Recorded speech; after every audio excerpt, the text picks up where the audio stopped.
Hello and welcome to Jeremy's Yorkshire Allotment Adventures on what is a very windy day. Wind is an understatement. We've got a storm at the moment, very, very high winds yesterday and today, 60, 70, 80, 90 mile an hour winds in some areas. I hope you can hear me, even though I've got a wind protector on my microphone. Well, I think we should move inside, or even that actually is still very windy because of the noise that surrounds. However, sit back, relax, put your feet up, get yourself a cuppa, and let's get on with today's show.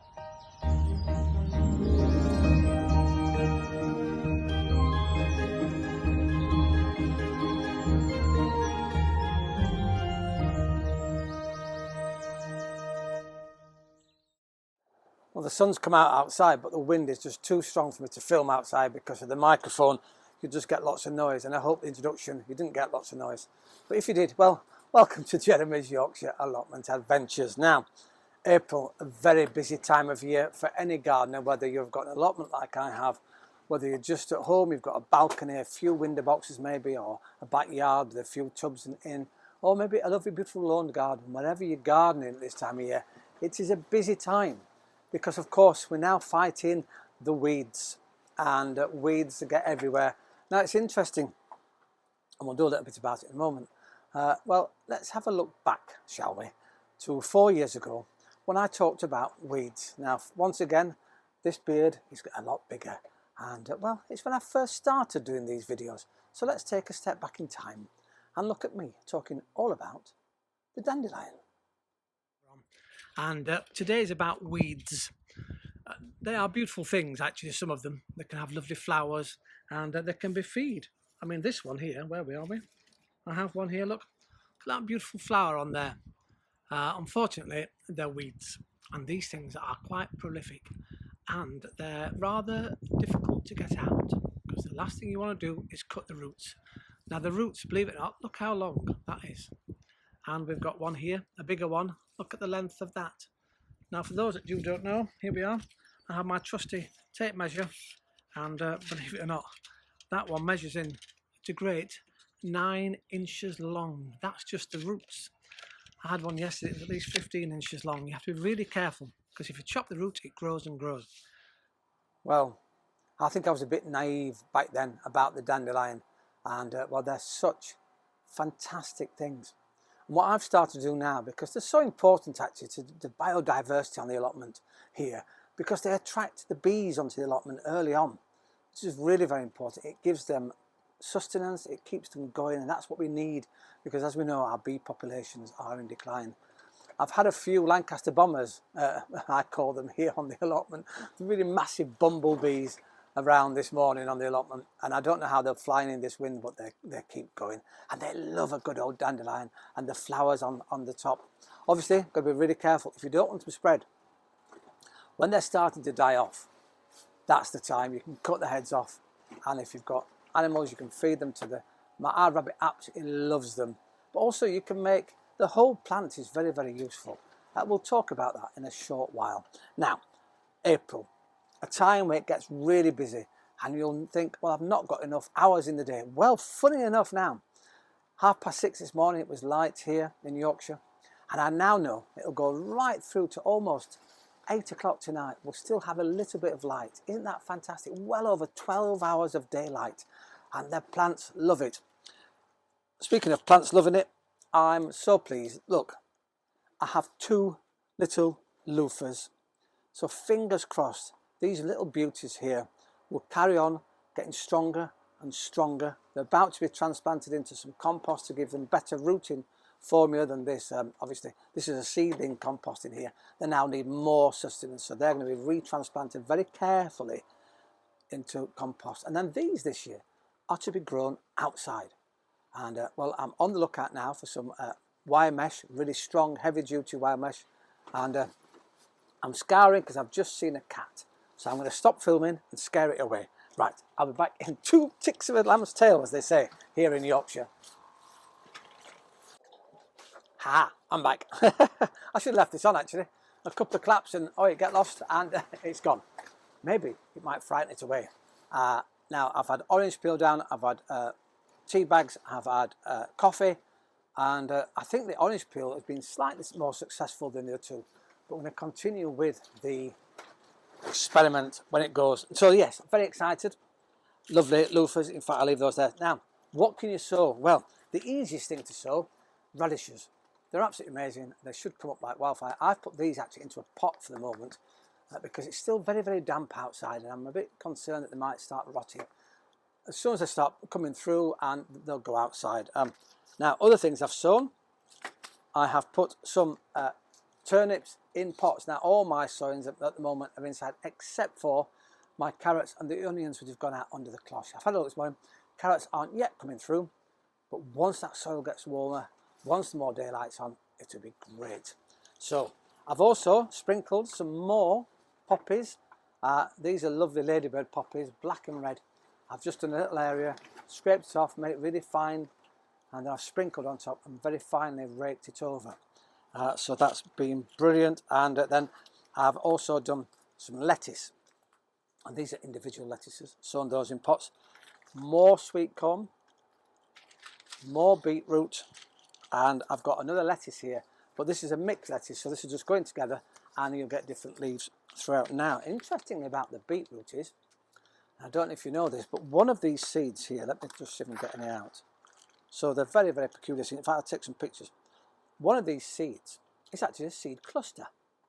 It's not just one seed. It could be 2 to 3 seeds, 2 to 3 seeds in that cluster, giving 2 to 3 beetroots in one sowing. So the mistake is made often is they put lots and lots in and think, where have all those beetroots come from? And the idea is, and it is a little harsh, I find it really difficult sometimes, isn't it strange, to take out, when they start growing, the seedling that's weaker than the rest. I do try and transplant them if I can, but sometimes they're so weak that it's really difficult to do so. Take them out. If you can put them in a pot somewhere or somewhere else to grow on their own, maybe that'll be successful. But yes, you get 2 to 3 seeds per little cluster. Amazing, isn't it? How that, because obviously the beetroots have worked out that maybe only one of those 3 seeds might germinate, and so it gives them a better chance to carry on germination and turning obviously into beetroots. I love my beetroot, I really do. So that's 1, 2, 3, 4, 5, 6, 7 sowings I've made this morning. I've also been out and about and checking which bulbs are coming up. It's starting to happen. One of my seed potatoes has started. It's still not too late now. I was a bit early on my seed potatoes because you can put the first earlies in now in April. If you've got any potatoes left, funny enough, I do have a few potatoes left. And the reason I didn't transplant these or put them in is because, well, they're full of holes. So let's have a see inside this one if there's anything. Actually, I'll cut through a hole, see what it's like inside. And well, it is rotten, but let's have a look here and see if I can cut that out. Is there anything still growing in there? And well, it doesn't look anything's alive, so obviously it's been caught when they've had the seed potato. Now, interestingly, I can get rid of that bit and just sow this bit. So I've got some more potatoes in there to do. I'll take a photograph of this, and you can see where the bugs have actually got in and having a wonderful time inside the potatoes. As I say, first earlies can go in now. Mine have been in a week or so, and they're just starting to grow up. I've recovered them once again with soil. Great, isn't it? Now, here we go. We have, of course, our beautiful milk bottle. And as we know, we've already turned it into a watering can, which is brilliant. Out for note section, well, since I've got it out, you can get this, and you can start by just cutting the bottom off. There you go. Oh, that's a very sharp knife. That's how sharp that was. Look at that. Yeah, I'm not very good at cutting, am I? Cut the bottom off. Finish it off with a pair of scissors. Bum, bum, bum, bum. There you go. And you have your own cloche for outside. So if you've got plants that are still a little bit delicate, your seedlings coming through, you want to protect them, you can use it like that. Pop it in the soil, and well, there you have it. You have your beautiful, beautiful. I don't know why I put it in there because you probably can't see it. That's where my compost is that I've been, my potting up compost. Stick it in the soil, and then, obviously, if you wanted to, it creates some microclimate inside. You can also water from the top if you have to do. So very, and also you can loosen the top, take it off, allowing it to have its own little aeration system inside. Obviously, again, a little bit like a greenhouse, and it'll work. It makes its own condensation, so actually it does become self-watering in the end, which is rather useful. So out for now, keep these now. Very, very useful, because also what you can do, put a few holes in there, as we've talked about, turn it upside down, stick it in the soil, and then fill that with water. And it'll very, very slowly, put one hole in, drip into and next to the roots of your plants that need it. Tomatoes love direct watering, but get it deep into the soil. Don't water on the surface, deep next to your tomato plants, and well, you'll have very, very strong plants. Well, here I am sat next to a beautiful yellow daffodil, and look at this clump, absolutely amazing. Every individual flower has its own stem. There's no shoots off or anything like that, and none of the stems have leaves on them. The leaves are always down, and they're individual themselves. Now you can use the whole of this plant. You can use the flowers, you can use the leaves, and you can use the roots. The roots are often dried and made into coffee, and it's supposed to be very, very nice. You can also use the flowers and the leaves to make tea. You can use the flowers to make wine. In fact, I think when I was younger, I used to make dandelion wine. I don't know why I stopped, actually. But you need quite a lot, actually, quite a lot of dandelions, and it's just the heads to make the wine. Incredible stuff. Brilliant, absolutely brilliant plant. What it also does is, it will only grow in soil that needs them. So if it feels that, this is what's incredible about allotment, there aren't as many left now, because obviously the more time I've spent on allotment, the more nutrients I've put in, the more compost's gone on it, the more we've worked it, the less dandelions are here, because they add nutrients back into the soil to try and revitalise. It's incredible, that, isn't it? They actually give back as well as we can take. It's interesting, my ideas have changed about them, as the video showed. I called it a weed, a pernicious root, I think, but they're not. What you can do if you don't like them in the position, because they say weeds are weeds, plants in the wrong position, you can move them around. I've started doing that on my allotment. I've got some over there that I need to move at the moment. They're on the patch where I'm going to be growing. So I'm going to let the flowers die off, cut them before, so we'll make use of them, because my rabbit will love them. I can make teas and all sorts. You can dry them as well, and so you can eat them in salads and things.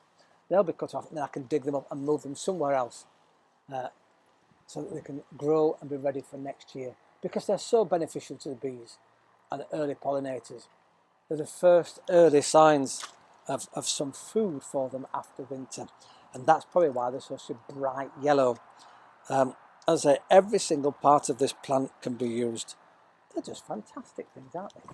Absolutely amazing. So if you've got dandelions and you don't like where they are, dig them up, put them somewhere else. Don't get rid of them.